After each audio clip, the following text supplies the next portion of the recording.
नमस्कार, मैं हूं मृत्युंजय कुमार झा और सबसे पहले बात करेंगे एक बड़ी खबर की जिसका लंबे समय से इंतजार था बाजार में और लगातार अटकलों का बाजार भी गर्म हो रहा था।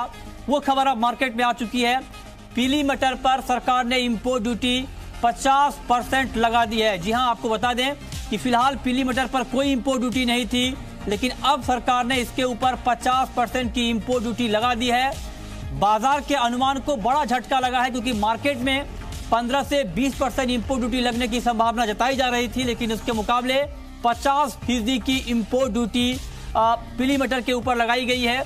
और साथ ही गेहूं पर भी इंपोर्ट ड्यूटी 10% से बढ़ाकर 20% कर दी गई है। इन दोनों खबरों का आज वायदा बाजार के ऊपर बड़ा इंपैक्ट हुआ है और चना वायदा शुरुआती दौर में ही 4% के ऊपरी सर्किट को टच किया है और गेहूं में भी करीब 2% की तेजी है। लेकिन ये कहानी यही खत्म नहीं हो रही है। हम आपको बताने जा रहे हैं इनसाइड स्टोरी कि आखिर वायदा में इतनी जो तेजी आई है या फिर जो ये ड्यूटी बढ़ाने का फैसला लिया गया है, इसका कितना बड़ा फायदा किसानों को मिलेगा और क्या वाकई किसानों को फायदा होगा या फिर कारोबारी इस फैसले से मालामाल होंगे, इस पर हम चर्चा करेंगे। लेकिन सबसे पहले हम आपको ये बताते हैं कि जो ड्यूटी बढ़ाई गई है पीली मटर के ऊपर, इसके पीछे दलील क्या है, इसके पीछे वजह क्या है, जिसको अब ध्यान में रखते हुए या फिर जिसकी दलील देते हुए यहाँ पर ड्यूटी बढ़ाई गई है, ये हम आपको बताने जा रहे हैं। सबसे बड़ी दलील ये है कि ज्यादातर दालों के दाम मिनिमम सपोर्ट प्राइस यानी सरकारी खरीद भाव से नीचे चल रहे हैं, नीचे हैं भाव। ये एक महत्वपूर्ण वजह है जिससे ये ड्यूटी बढ़ाई गई है, ये तर्क यहाँ पर दिया जा रहा है। और चने को छोड़कर बाकी सभी दालों के दाम, तुअर, उड़द, मूंग, इन तमाम दालों के दाम एमएसपी से नीचे चल रहे हैं। ये एक वजह है जिससे ये इंपोर्ट ड्यूटी बढ़ाई गई है। किसानों को, दलहन किसानों को खास करके बड़ा नुकसान होने की आशंका जताई जा रही है और उसको ध्यान में रखते हुए किसानों को सपोर्ट देने के लिए ये कदम उठाया गया है, ऐसा ये कहा जा रहा है। और आपको बता दें कि तुअर के दाम एमएसपी से करीब 2500 रुपए नीचे हैं, उड़द के दाम काफी नीचे हैं, मूंग के दाम काफी नीचे हैं, तो उसको ध्यान में रखते हुए ये फैसला लिया गया है, ऐसी बात यहाँ पर की जा रही है। इसके अलावा अगर हम देखें तो सरकार की ये कोशिश है कि दलहन की खेती कम ना हो जाए दाम गिरने से, उसको भी ध्यान में रखते हुए ये फैसला लिया गया है। और इन सब के अलावा सस्ते इंपोर्ट पर लगाम लगाने की भी कवायद है। तो ये कुछ महत्वपूर्ण वजह है जिससे ये ड्यूटी यहाँ पर बढ़ाई गई है। लेकिन अब आपको हम ये बताते हैं कि आखिर ड्यूटी बढ़ने से फायदा किनका होगा, क्या वाकई किसानों के हालात बेहतर होंगे या फिर किसानों की आड़ में कारोबारी चांदी काटेंगे, ये हम आपको बताने जा रहे हैं। और ये जानना आपके लिए काफी दिलचस्प है। सबसे महत्वपूर्ण बात यह है कि जो यहाँ पर ड्यूटी बढ़ाई गई है, मटर सिर्फ चने का विकल्प है, यानी इसका बेसन बनता है और चने के विकल्प के तौर पर इसे देखा जाता है। तो ऐसे में अगर मटर पर ड्यूटी बढ़ी है तो बाकी दालों के दाम कैसे बढ़ेंगे, ये एक बड़ा सवाल है। और क्या सरकार के इस फैसले से उड़द, तुअर, मूंग के भी दाम बढ़ेंगे, ये एक महत्वपूर्ण सवाल है। ड्यूटी के बाद भी मटर का भाव चने से आधा रहेगा, यानी 900 रुपए प्रति क्विंटल तक की बढ़ोतरी होगी ड्यूटी बढ़ने के बाद मटर के प्राइस में। जबकि चने का भाव करीब 5000 रुपए प्रति क्विंटल है, मटर का भाव ड्यूटी लगने के बाद 2700 रुपए के आसपास होगा। दोगुने का फर्क अभी भी रहेगा। तो ऐसे में क्या मटर का इस्तेमाल कम हो जाएगा, ये कहना काफी मुश्किल होगा फिलहाल। तो ये कुछ महत्वपूर्ण सवाल हैं जो हम उठा रहे हैं, क्योंकि इसका सीधा इम्पैक्ट किसानों के ऊपर पड़ेगा या नहीं पड़ेगा, ये एक महत्वपूर्ण सवाल है। ड्यूटी से किनका फायदा होगा, क्या किसानों की आड़ में कारोबारियों की चांदी होगी, क्योंकि कारोबारी बड़े पैमाने पर इंपोर्ट कर रहे हैं चने का, और कारोबारी को ये लगता है कि अगर इंपोर्ट ड्यूटी मटर के ऊपर बढ़ाई जाती है तो एक सेंटिमेंटल तेजी आएगी डोमेस्टिक मार्केट में चने में, जिसका फायदा कारोबारी यहाँ पर उठाएंगे। तो ये कुछ अहम सवाल हम यहाँ पर खड़े कर रहे हैं। हमारे साथ बातचीत करने के लिए कुछ बड़े एक्सपर्ट होंगे, उनसे हम जानेंगे कि आखिर जो फैसला यहाँ पर लिया गया है इसका कितना बड़ा फायदा यहाँ पर होने वाला है। हमारे साथ दो एक्सपर्ट हैं। हमारे साथ महाराष्ट्र सीएसीपी के चेयरमैन पाशा पटेल हैं, जो लगातार इस मुद्दे को उठाते रहे हैं, और दूसरी तरफ हमारे साथ सुनील बलदेवा हैं, सिलीगुड़ी एजेंसी के पल्सेस के इंपोर्टर हैं। आप दोनों का बहुत बहुत स्वागत है। पाशा पटेल जी, आप किसानों के मुद्दे को लगातार उठाते हैं, किसान के नेता हैं, लेकिन क्या जो फैसला सरकार ने लिया है इससे वाकई किसानों का फायदा होगा या फिर कारोबारियों की चांदी होगी? नहीं, ये कदम सरकार ने जो उठाया है वो सिर्फ किसानों के हित में उठाया है। क्यों, तो अगर समझो चने का जो एमएसपी है 4400 रुपया बिक रहे बाजार में 4200 रुपये, और अब तो चना का सोइंग का समय है, तो अगर सोइंग के समय में अगर एमएसपी से भी 200 रुपये अगर कम अगर चना बिकता है, तो जब हमारा क्रॉप आएगा बाजार में उस वक्त क्या परिस्थिति होगी। इसलिए 3 महीने पहले ही सरकार ने जो कदम उठाया है, उस कदम से चने में आज ही तेजी आना शुरू हो गया है। हाँ। मुझे कुछ व्यापारियों ने कहा है कि 300-400 रुपये तेजी आज एक दिन में चने के बारे में आ चुकी है। नहीं, ये बात पाशा पटेल जी, इसी एक दिन की तेजी की बात नहीं है, और एक दिन की तेजी से किसानों को कोई फायदा नहीं होता है। आप इस मुद्दे को बखूबी समझते होंगे। मैं आपसे ये सवाल कर रहा हूं, चने की बुआई करीब 50% तक बढ़ चुकी है, जो मार्केट से रिपोर्ट आ चुकी आ रही है।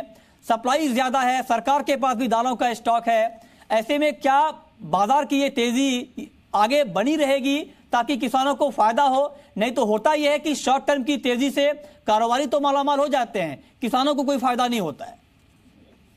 नहीं, बरोबर है, आपकी बात सही है, लेकिन मुझे एक बात कहना है कि सरकार जो कदम उठा रही है, अभी ये पहला कदम है। दूसरा कदम है कि हम चना के ऊपर भी इंपोर्ट ड्यूटी लगाने की सरकार को रिक्वेस्ट की है, और मसूर के बारे में भी। मसूर 4200 रुपये से 4200 रुपये एमएसपी है और 3200 रुपये हमारे पास आके मिल रहा है। तो ऐसी परिस्थिति में कम से कम एमएसपी से कम पैसे में तो भी इंपोर्ट नहीं होना चाहिए।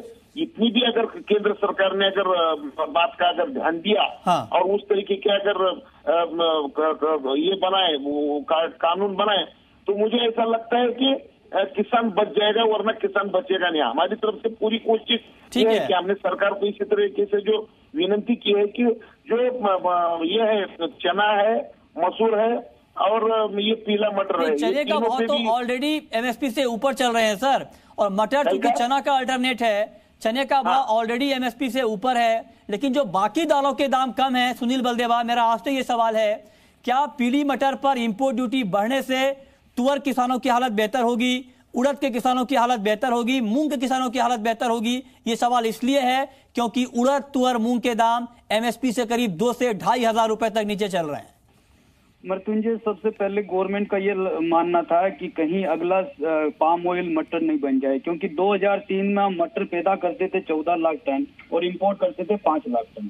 पिछले साल हमने 29.3 लाख टन इंपोर्ट किया और पैदा हमने 5 लाख टन किया, क्योंकि बाहर की कंट्री में मटर में सब्सिडी के चलते वो केवल $260-70 में मटर दे रहे थे। हाँ। जो आके यहाँ पे 18-19 रुपया पड़ रही थी।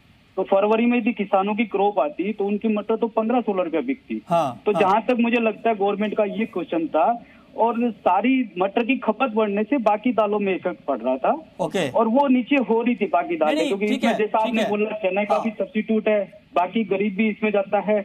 तो इसके चलते मुझे लगता है कि गवर्नमेंट ने ये कदम उठाया था कि इसके भाव जो है करीबन 27-28 रहे, ताकि बाकी दालों पे इसका इफेक्ट नहीं पड़े। तो और जहां तक आपने बताया कि चने का एमएसपी से ऊपर बिक रहा है, चने की मंडियां 4200-4300 बिक रही है, और चने का जो क्रॉप जो वायदा आ रहा है मार्च अप्रैल का, वो वायदा आज ही एमएसपी के नीचे है।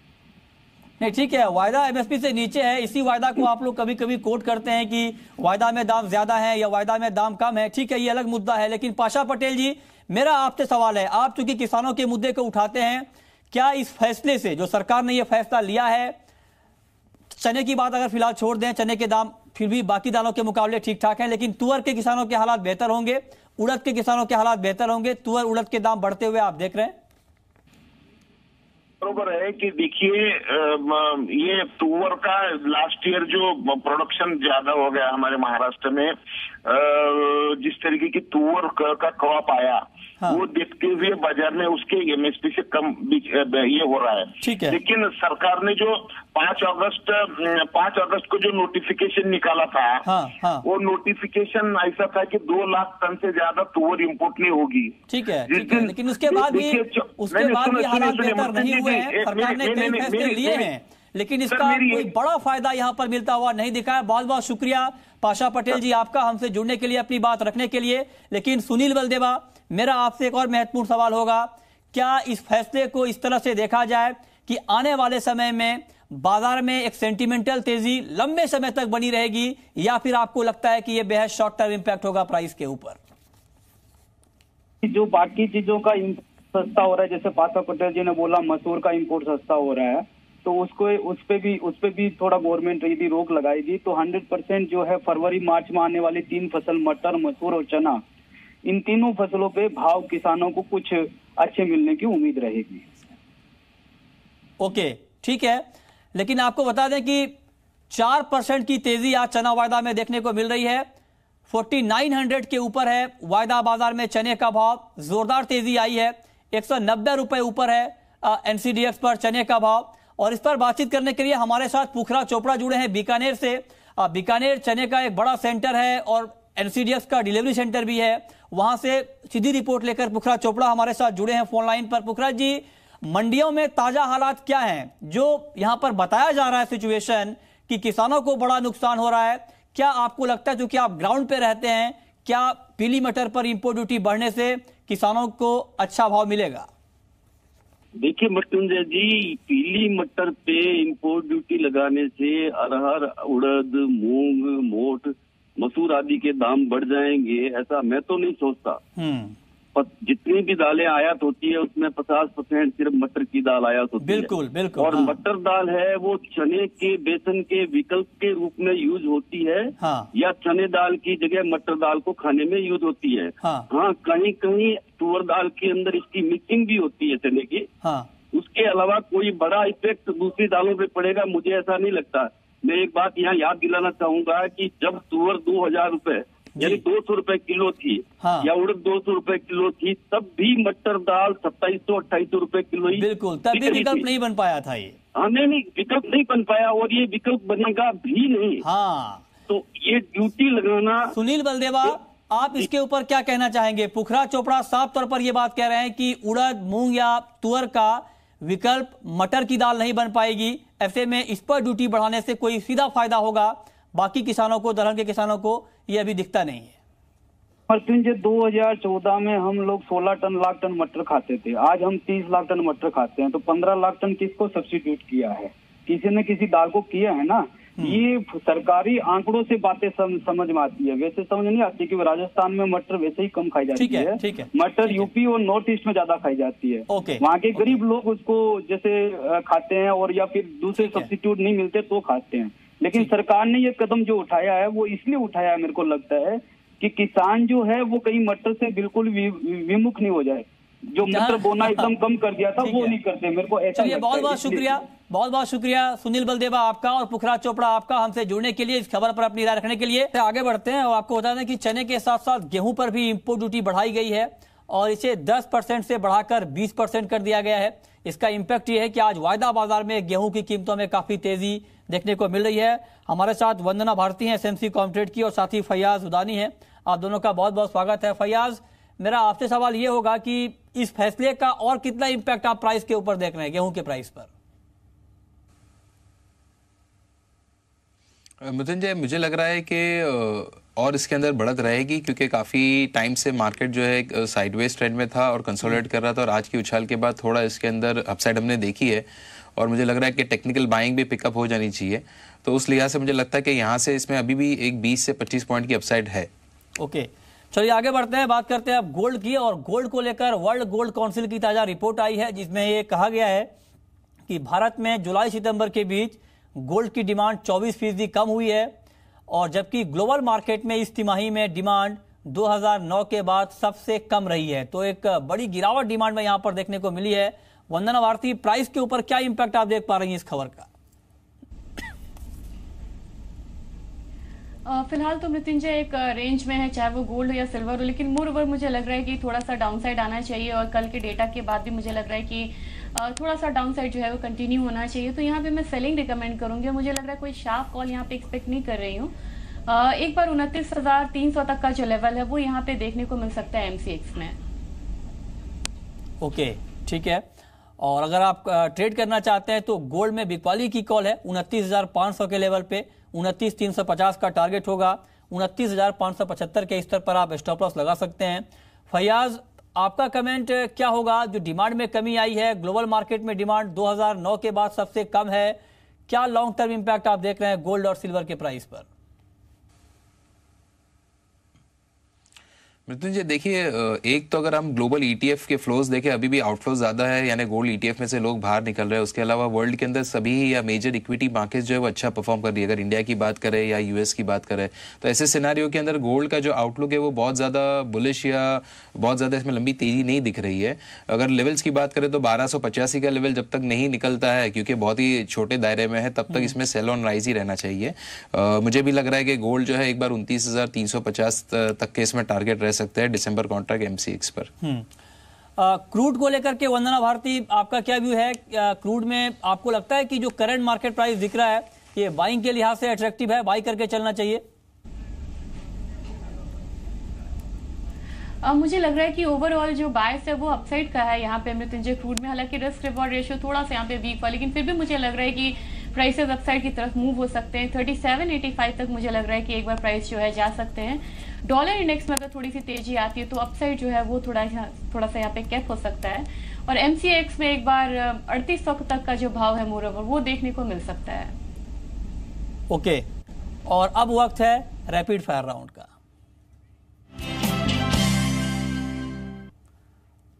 वंदना, आपकी पहली रैपिड फायर कॉल क्या होगी? मृत्युंजय, मुझे नेचुरल गैस में यहाँ पे सेलिंग लग रही है। अगर करंट मार्केट प्राइस पे भी यहाँ पे सेल करते हैं तो मुझे लग रहा है कि 202 तक का जो भाव है वो हम देख सकते हैं। यहाँ पे जो स्टॉप लॉस है वो 207 का लगा के चलना होगा। ओके, फैयाज, आपकी रैपिड फायर कॉल क्या है? मृत्युंजय, गोल्ड दिसंबर कॉन्ट्रैक्ट को बेचना है 29,580 पर। 370 350 का टारगेट रहेगा और इसका स्टॉप लॉस जो है वो 29,690 का रहेगा। ओके, चलिए, बहुत बहुत शुक्रिया फैयाज आपका, वंदना भारती आपका। लेकिन जीएसटी को लेकर जिस तरह से लगातार चर्चाओं का बाजार गर्म हो रहा है, ऐसे में एमओएस विमानन जयंत सिन्हा ने जीएसटी को लेकर क्या कुछ कहा है, आइए सुनते हैं। जीएसटी को देखते हैं, किसी टैक्स सिस्टम को देखते हैं, किसी नीति को देखते हैं, तो वो जैसे आपने ही कहा एक इवॉल्विंग एक सिस्टम होता है। और जब आप अर्थव्यवस्था को देखें वो इतनी कॉम्प्लेक्स है, इतना कुछ हो रहा है, इतने सारे इकोनॉमिक एक्टर्स हैं, इतने सारे कंसिडरेशंस हैं, ये बाय नेसेसिटी अनिवार्य है कि ये सिस्टम जो है वो इवॉल्व करते रहे, बदलते रहे। और सिस्टम के जो हम लोगों को फीडबैक मिल रहे हैं उसी के आधार पे ये एवोल्यूशन, ये परिवर्तन आना चाहिए। ये हम लोगों ने डीमोनेटाइजेशन में भी किया। जब आपने देखा, जब एक बार नोट बदली हुई उसके बाद भी हम लोगों ने बहुत परिवर्तन, बहुत चेंजेस हम लोग लाए और फटाफट जैसे जैसे फीडबैक मिला हमने इसे और भी बेहतर बनाया। और उसी तरीके से जीएसटी को भी हम लोगों ने बेहतर बनाया।